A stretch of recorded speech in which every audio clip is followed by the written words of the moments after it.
Yo, what's up? I just played Golmud Railway for about 10 hours. Got to know all the Season 3 stuff pretty well. I tested a bunch of things.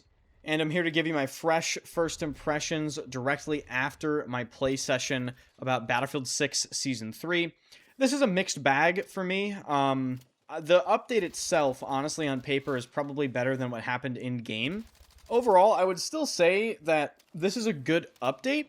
It's just not the update that I was expecting 100%, and we'll get into why.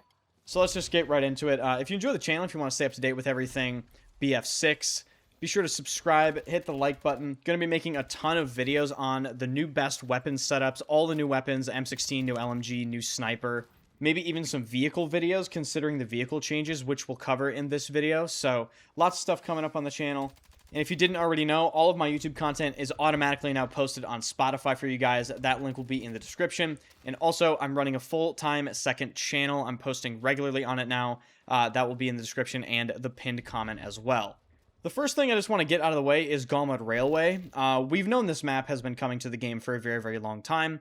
It's no secret. I'm not going to beat around the bush. Golmud Railway is never going to be a map that I really enjoy, at least not for infantry gameplay. When I did play it in Battlefield 4, I played it pretty much exclusively in the vehicles.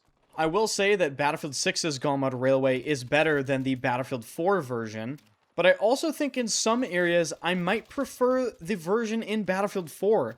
The city area in the north, the more I played it, the more I felt it was actually more cluttered and less predictable and actually flowed worse than the city area in the north of Golmud Railway featured in Battlefield 4. And I think the reason for that is, well, they simply increased the amount of windows and buildings and entryways and exits available in the building areas.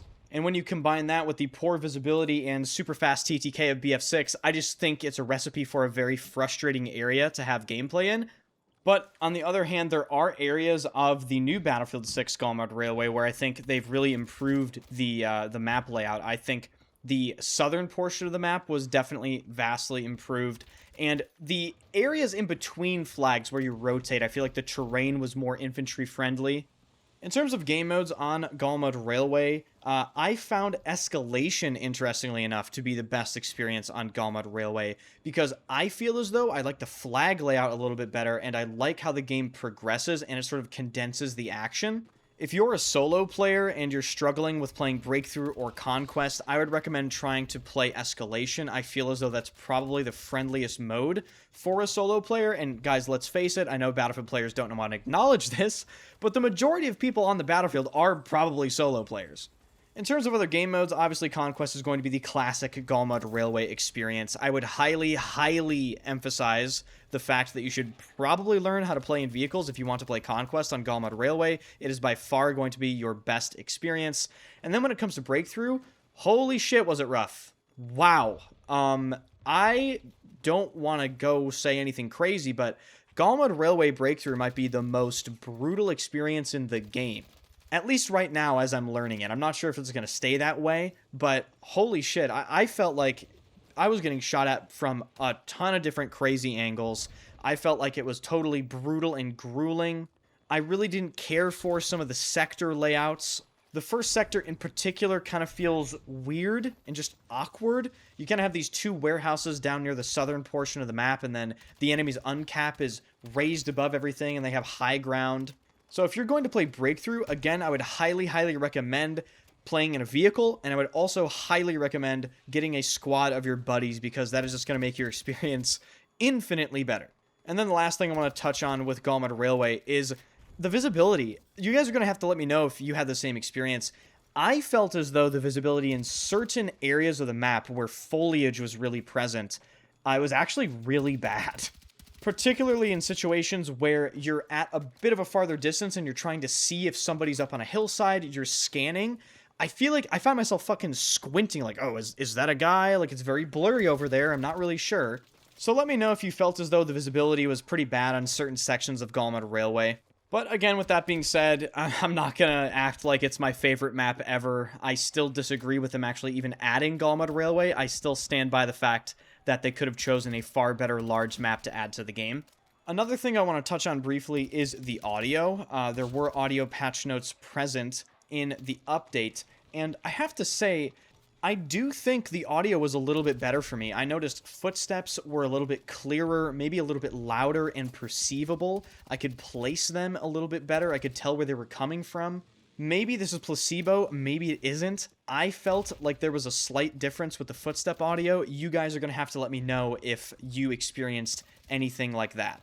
So the next few things I want to cover are the vehicle changes and what I think about that, because I did get some vehicle gameplay in. And then I want to talk about the new weapons. And then finally, probably the longest part of the video, I'll be covering the way they increased recoil and how, well, they kind of just fucked up and they did something I didn't expect. And they took the completely wrong direction when it came to the way they increased the recoil in Battlefield 6's gunplay. As far as the vehicle changes are concerned, obviously in the patch notes, the vehicle changes made up a vast majority of what was listed in there, and it was just a ton of stuff to go over. I played in tanks mainly, main battle tanks, IFVs, that sort of thing, and they did feel more responsive, they did feel better, and I felt like the gameplay was just a little bit more balanced. I'm definitely not comfortable in playing them yet. It's going to take me some practice, it's going to take me some getting used to.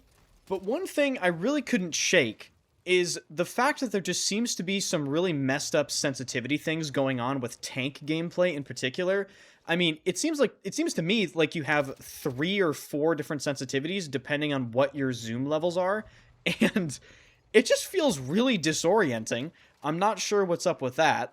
I have seen some people in my comment section mention the fact that tank sensitivity is really wonky in this game, but I didn't really experience it until now, and I totally understand what people have been talking about. I think it's a massive problem. I do not recall previous Battlefield titles, tanks, feeling like this to aim with. So if DICE want to further improve tank gameplay in particular, that is a very, very good place to start, and I think it's actually really low-hanging fruit. As far as the new weapons, I have great news to report about the M16. That gun is really fun. I actually really enjoyed my time playing with it today. It's not the best gun, you know, you're not going to win against everything in the game.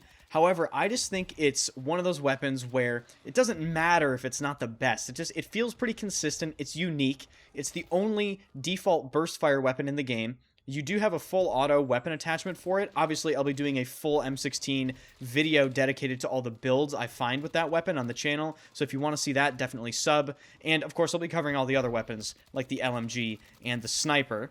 The LMG is the RPK-74M, and as far as I can tell, this is just like an AK-205, but LMG version. I really didn't like it at all. I unlocked it after stream, actually. I just got done playing with it. And yeah, in the brief time I played with it, I really didn't like it. The damage model doesn't seem very competitive, and I think it's a weapon that people are going to be underwhelmed with. And then another weapon which I think, unfortunately, people might be underwhelmed with is the new sniper, the L115. I was pretty excited with this, but yeah, guys, it's just not that good. I think the Mini Scout is still the best sniper in the game. I also think the M2010 ESR is just better than the L115. I think its designated role in terms of its sweet spot design and range and all that, it's supposed to be the longest ranged sniper in the game. It has the longest sweet spot distance. I think it's between 120 and 175 meters. So because of that distance constraint with the sweet spot and the fact that its fire rate is pretty slow, it's going to be a pretty niche sniper. This is going to be a sniper for the people that really like to stay way far back. And now we get to the part of the video where we have to talk about DICE and how they went about increasing recoil in Battlefield 6. First, I want to address the inevitable comment of, Enders, didn't you ask for them to increase the recoil? Yes.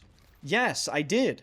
However, DICE went ahead and increased the recoil in the incorrect way that basically just made the gunplay worse across the board.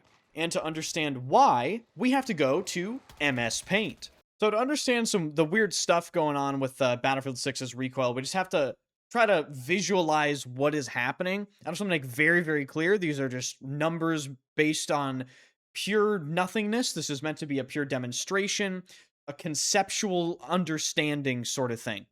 Okay, so we have up here vertical recoil, VREC. Then we have horizontal recoil, HREC. And then down here, we have the third thing, recoil variation, or Random recoil. Yes, random recoil has been in the game since the beta. This is not a new mechanic. I want to make it very clear. They did not add random recoil with the Season 3 update.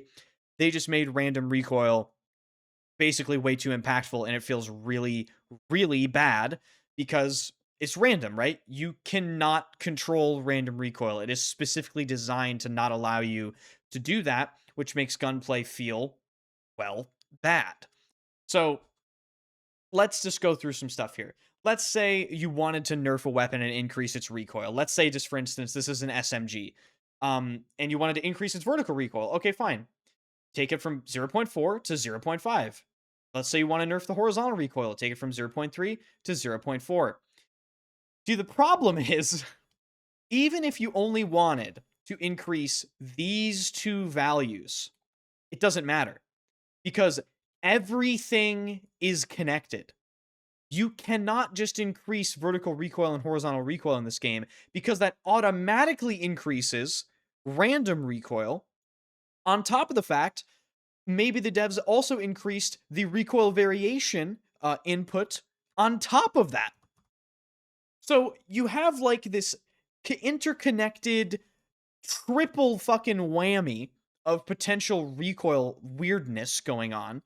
And this mechanic shouldn't even be in the game because random recoil is a horrific, terrible mechanic that basically just introduces a bunch of randomness and uncontrollability to gunplay when they can very easily balance the game's gunplay very effectively with just vertical recoil, horizontal recoil, maybe a good old pattern like this, you know, and then spread or bloom or whatever you guys want to call it. It's spread, it's bloom, whatever the fuck.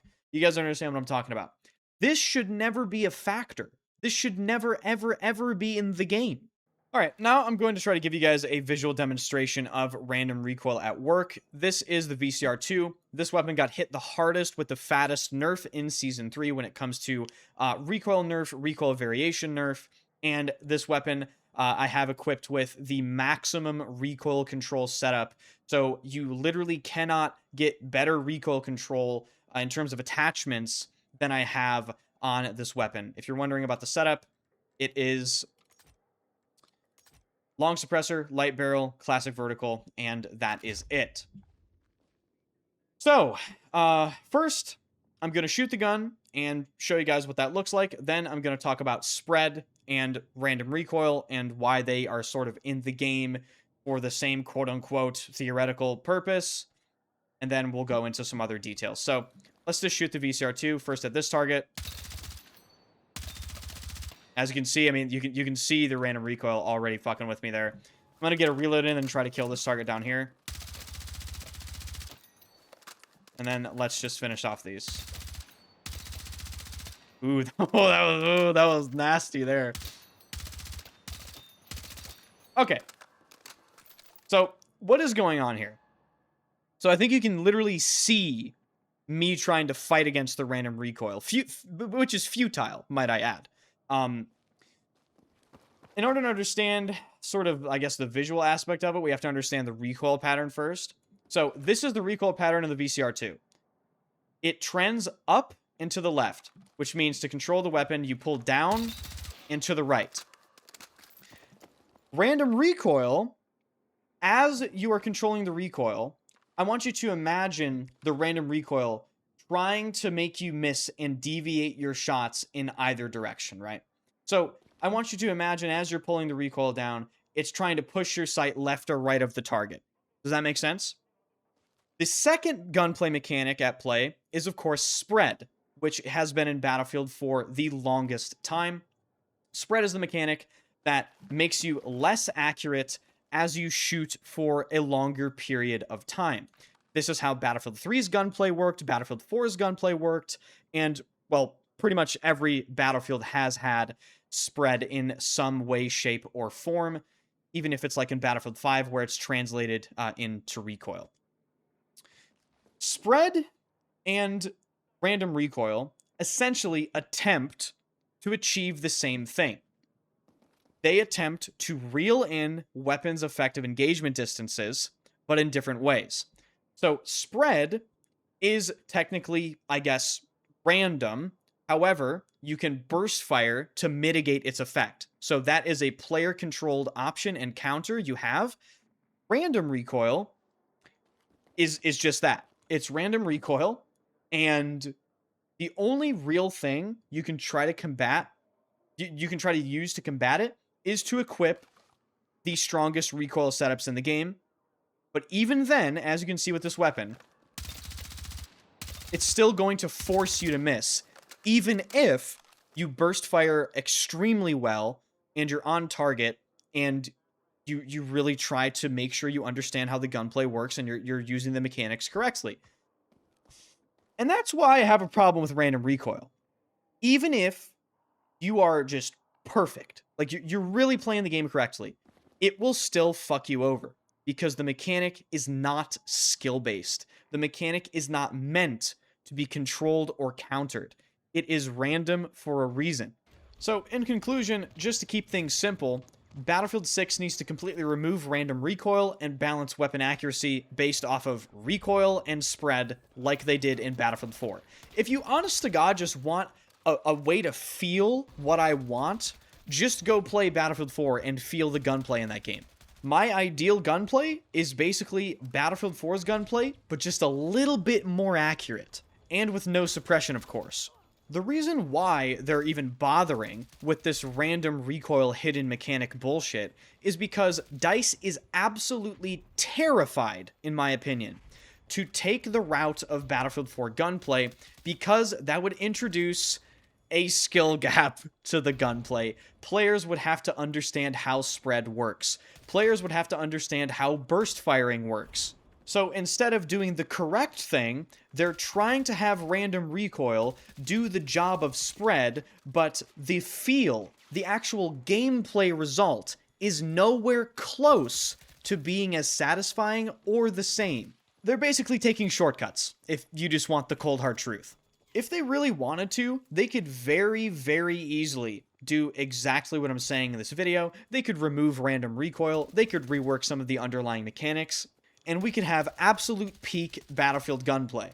But the sad reality is, we'll never achieve absolute peak Battlefield gunplay in Battlefield 6, because there are simply too many things in the way, and the biggest of those things that are in the way is the fact that DICE, above all else, desires to keep the gunplay easy enough to understand, even if it sacrifices elements of the gameplay.